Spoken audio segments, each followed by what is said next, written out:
তুমি কি একজন স্টুডেন্ট যে স্মার্ট উপায়ে ইনকাম করতে চাইছো, নাকি বেকার একটা অর্থপূর্ণ কেরিয়ারের খোঁজে রয়েছো, অথবা এমন কোনো কাজ খুঁজছো যেটা শুধু কাজ নয়, সেটা একটা বড় পরিবর্তন আনতে পারে? ভাবতে পারো তোমাদের নিজেদের এলাকাতেই দারুণ সুযোগ রয়েছে, যেটাতে তোমরা তোমাদের কেরিয়ারও বিল্ড করতে পারবে, তার সাথে সাথে অনেক ছোট ছোট ব্যবসায়ীদের কাস্টমার আনতে হেল্প করে দিতে পারবে। আজকে আমি কথা বলবো Google my business optimization for local businesses. শুনতে হয়তো টেকনিক্যাল লাগতে পারে, কিন্তু বিশ্বাস করো এটা একদমই সহজ। তোমরা কল্পনা করে দেখো যে কোনো মানুষ যখন গুগলে সার্চ করে best cake shop near me, so তারা বেস্ট রেজাল্টটা পায়, সেই অনুযায়ী তারা ডিসিশন নেয় যে কোন দোকানে তারা ভিজিট করবে। ঠিক এরকমই অনেক ভালো ভালো ব্যবসায়ীরা রয়েছে যাদের বিজনেস এখনো শো করে না, তাদের অনলাইনে প্ল্যাটফর্মে আনতে হবে। বেশিরভাগ লোকাল বিজনেসদের অনলাইনে খুঁজে পাওয়া যায় না, ঠিক তাদেরই জন্য দরকার তোমাদের মতো একজন, যে তাদের হেল্প করে দেবে অনলাইন প্ল্যাটফর্মগুলোতে। আর ঠিক এই জায়গায় তোমরা নিজেদের ডিজিটাল কেরিয়ার তৈরি করতে পারবে তোমাদের নিজেদের এলাকায়। তোমরা চাইলে আজ থেকেই তোমরা এই 5টা কাজ করে দিতে পারো তোমাদের নিজেদের এলাকার ছোট ছোট দোকানদের, যাদের গুগল মাই বিজনেস এখনো লিস্টিং নেই। প্রথমে বলবো নামে কিওয়ার্ড বসাও। ধরো তোমারই কোনো ক্লায়েন্টস যে তোমাদের সিটিতে পিৎজা বিক্রি করছে, best pizza in your city, so তোমাদের মাই বিজনেস লিস্টিংয়ের টাইটেলে এই কিওয়ার্ডটা বসাতে হবে, যার ফলে গুগল বোর্ডস ওটাকে ইজিতেই ধরে ফেলতে পারবে এবং র্যাঙ্কিংয়ে আসার চান্স বেড়ে যাবে। নেক্সট পয়েন্ট বলবো এআই দিয়ে ডেসক্রিপশন লেখো। যখন তোমরা গুগল মাই বিজনেস লিস্টিং করবে কোনো বিজনেসের জন্য, তখন তোমরা মিনিমাম 400 ওয়ার্ড দিয়ে একটা ডেসক্রিপশন লেখো, যেখানে তোমাদের টার্গেটেড কিওয়ার্ডসটা 2 থেকে 3 বার মেনশন থাকে ন্যাচারালি। সেটা তোমরা ইজিতেই চ্যাট জিপিটি দিয়ে লিখে নিতে পারবে। যদি ডেসক্রিপশনটা পারফেক্ট অপটিমাইজেশন হয়, so Google will love that and it will be easy for getting rank. নেক্সটে বলবো গুগল মাই বিজনেস পুরোপুরি পূর্ণ করো, মানে প্রত্যেকটা সেকশনকে সঠিক ইনফরমেশন দিয়ে আপডেট করো। অবশ্যই গুগল মাই বিজনেসে ফ্রিকুয়েন্ট আপডেট করো, বিভিন্ন ধরনের ইমেজ, বিভিন্ন ধরনের প্রোডাক্টের বা সার্ভিসেস ফটো, অফিস বা কোনো রকম অফার জাতীয় পিকচার বা ভিডিও আপলোড করতে পারো। যদি কনসিস্টেন্সি রাখো তাহলে সেই ব্যবসার উপর একটা বিশ্বাস বাড়ায়। নেক্সটে বলবো 5 স্টার রিভিউ আনো। তোমরা তোমাদের এলাকার লোকাল বিজনেস ক্লায়েন্টদের বলো যে তাদের বন্ধু বান্ধব বা তাদের হ্যাপি ক্লায়েন্টের থেকে রিভিউ আনো। এটা মনে রাখবে, লোকাল বিজনেসকে যদি র্যাঙ্কে আনতে হয় গুগলে, তাহলে রিভিউ হচ্ছে সিক্রেট।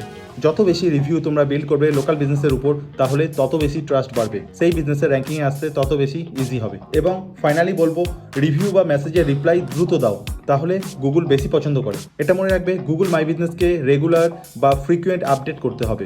সেটা পোস্ট হিসাবে আপডেট করা যায়, সেকশন হিসাবে আপডেট করতে পারো, বিভিন্ন ধরনের ইনফরমেশন দিয়ে আপডেট করতে পারো, বাট অ্যাক্টিভ থাকতে হবে, তাহলেই গুগল পছন্দ করবে। আর সেটা সেই বিজনেসের ক্ষেত্রে লোকালে র্যাঙ্কিং আসতে খুব ইজি হবে। এটা মনে রাখবে, এগুলো শুধু টিপস না, এর মাধ্যমে তোমরা তোমাদের নিজেদের ডিজিটাল কেরিয়ার তৈরি করতে পারবে তোমাদের নিজেদের এলাকায়। ভাবো তো, তোমরা তোমাদের যদি নিজেদের এলাকায় ছোটো ছোটো দোকানগুলোতে, যেমন সেলুনস, রেস্টুরেন্ট, প্লাম্বার, এই সমস্ত দোকানে গিয়ে তাদের বলো যে তাদের বিজনেস লিস্টিং করে দেবে এবং তাদের গুগলের ফার্স্ট র্যাঙ্কিংয়ে এনে দিতে পারবে, তাহলে তারা ইন্টারেস্টেড হবে। বিকজ এখন 80% মানুষ যারা সোশ্যাল মিডিয়াতে কোনো রকমভাবে ভিডিও ইনফরমেশন বা কি দেখে, তারা আগে গুগলে সার্চ করে এবং গুগলে সার্চ করে সেই বিজনেসের ফোন নাম্বার, সেই বিজনেসের অ্যাকচুয়াল লোকেশনটা তারা পাবে, দোকানে ভিজিট করবে ইন ফিউচারে। আমি সাজেস্ট করবো একটা দুটো ক্লায়েন্ট দিয়ে শুরু করো এবং আস্তে আস্তে বড় করো। তোমরা যদি কেউ পার্ট টাইম হিসেবে নিতে চাও, তাহলে অল্প কটা ক্লায়েন্ট দিয়ে কাজ করো। আর তোমরা যদি এটাকে সিরিয়াস কেরিয়ার হিসাবে নিতে চাও, তাহলে তোমরা অনগোয়িং করে যেতে পারো। তোমরা চাইলে অনেক অনেক কাস্টমারও বাড়াতে পারবে। প্রত্যেকটা কাস্টমারের থেকে 3000 টাকা করে যদি নাও, তাহলে 100টা কাস্টমারই কিন্তু 3 লাখ টাকা অবধি পৌঁছাতে পারে তোমাদের আর্নিং, যদি তোমরা এটাকে সিরিয়াসভাবে নাও। তোমরা হয়তো ভাবছো কীভাবে শুরু করবো, কীভাবেই বা ক্লায়েন্ট পাবো, বাট ডোন্ট ওয়ারি, আমি তোমাদের সাথে রয়েছি। আমি তোমাদের স্টেপ বাই স্টেপ হেল্প করে দেবো। তোমাদের life time phone call support, free support, তোমরা গ্রুপেও জয়েন করতে পারো, কোশ্চেন করতে পারো, আমি ভিডিও গাইড করে দেবো। দরকার পড়লে আমি তোমাদের লোকেশনে ভিজিট করে তোমাদের হেল্প করে দেবো। যদি তোমরা 10 জন একসাথে কনসালটেশন নিতে চাও, তাহলেই আমার পক্ষে সম্ভব এটা। চিন্তা করো না, আমি তোমাদের সাথে রয়েছি, তোমাদের পাশেই রয়েছি। তোমরা শুরু করতে পারো। আজকে যদি শুরু না করতে পারো, পরে কিন্তু সময় অনেক দেরি হয়ে যাবে। দেরি হয়ে যাবে মানে হচ্ছে কম্পিটিশনও বেড়ে যাবে। তোমরা চাইলে নিজেদের ভবিষ্যৎ নিজেরাই তৈরি করে নিতে পারবে, শুধু এই স্ট্র্যাটেজিগুলোকে ফলো করতে হবে। আমি স্টেপ বাই স্টেপ তোমাদের গাইড করে দেবো। ডিজিটাল মার্কেটিং একদিনে শেখানো যায় না, বা কোনো রকম 500 বা 1000 টাকার যেগুলো অনলাইনে দেখায় সেই কোর্স দিয়েও শেখা যায় না, অসম্ভব। তারা কোর্স সেল করায় ব্যস্ত। যারা 500 টাকায় বা 1000 টাকায় ডিজিটাল মার্কেটিং শেখায়, তারা নিজেরা আর্নিং করছে, তারা তোমাদের শেখাচ্ছে না। অ্যাকচুয়াল ডিজিটাল মার্কেটিং এক্সপার্ট হতে গেলে তোমাদের লাইভ প্রজেক্টে কাজ করতে হবে। বাট আমি তোমাদের বাছাই করা কয়েকটা স্ট্র্যাটেজি শেখাবো, যেটার মাধ্যমে তোমরা তোমাদের কেরিয়ার তৈরি করতে পারবে। আর ইন ফিউচারে যদি কোনো রকম ডিপার সমস্যা হয়, ডিপার ইস্যু হয়, ডিপার লার্নিং চাও, তাহলে আমি গাইডের মাধ্যমে করে দেবো, কনসালটেশনের মাধ্যমে, অনলাইন কনসালটেশন, অফলাইন কনসালটেশন এবং পার্সোনাল ভিজিট কনসালটেশনেও আমি হেল্প করে দেবো।